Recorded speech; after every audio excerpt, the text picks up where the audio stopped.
Oh guys, I found 7 potentially creepiest and scariest places on Earth for possible dwelling there of Skibidi Toilet, so let's start. Now you're going to embark on a creepy, scary journey of the possible present and future dwellings of noisy, sensational Skibidi toilets. And the first destination is what I found on web. If you've ever gone camping or hiking, you've probably used a potty tucked away behind a tree. Scared hikers will remember the day forever when they met Skibidi there. However, have you ever climbed a tree? Even if this one is practical, there is something unsettling about discovering a tree-made toilet in the midst of the woods. It's really creepy. That's why I suppose there could be mystic. Next is this scary image which seems to be made exactly for Skibidi character, and maybe in the nearest future we will find there it. Maybe someone long ago has fallen off it and his ghost has jumped into this eerie toilet, so the story went this way. With my style is ridiculous. Put dispenser. Put dispenser. It is the highest extent of craziness I've ever seen, with this fat red face. Have you ever seen a horror film where a character receives some random antique furniture or treasure only to discover that it is haunted?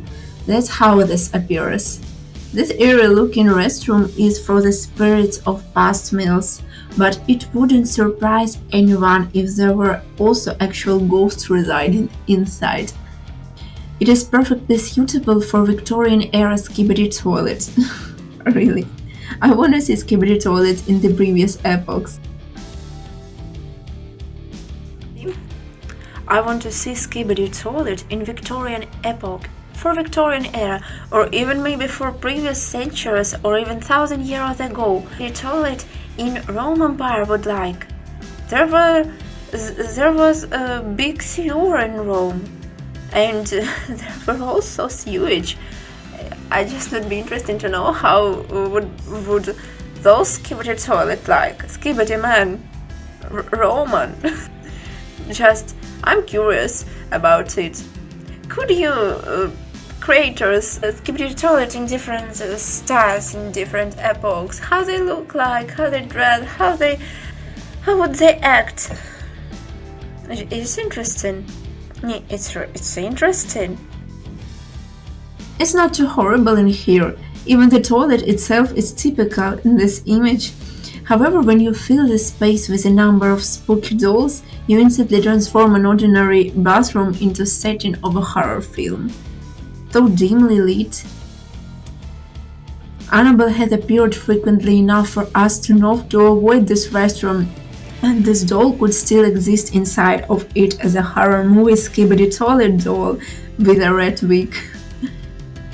Even if several of these bathrooms and toilets are undoubtedly eerie, this is the only one nightmare on the list that we would not use at all. Or we would. Maybe someone would. Write in comments then. To begin with, it's so dim that you can completely miss the restroom. Who knows what might be residing in the cave? Don't forget about the dubious fence, please. What's the deal with that? If there lives Skibidi Man, what would he look like? Like dinosaur. Everyone floats in this restroom. It is inappropriate to act silly in restroom. Sadly, the owner in question missed the memo.